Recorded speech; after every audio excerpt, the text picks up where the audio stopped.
गरीब के नसीब में ये प्यार कहाँ होला। गरीब के नसीब में ये प्यार कहाँ होला।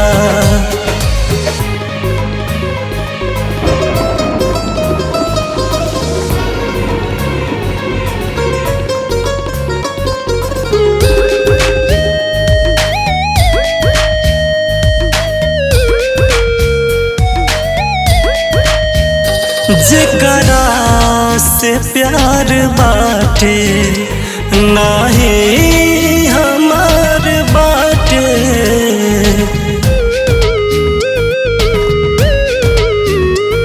पता चलल बहु करो सजल बाजार बाटे।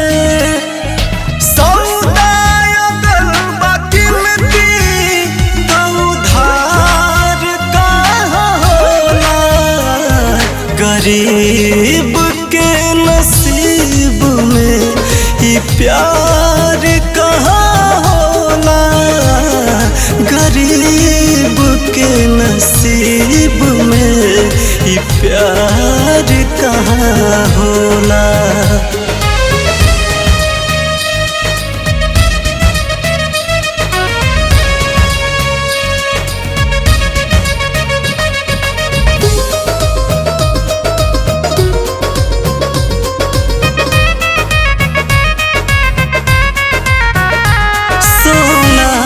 से दिल लगा के दौलत से चोट खा के।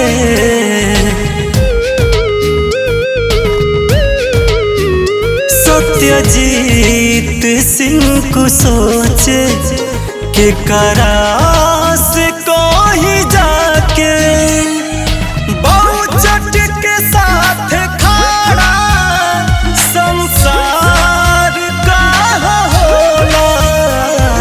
गरीब के नसीब में ये प्यार कहाँ होला।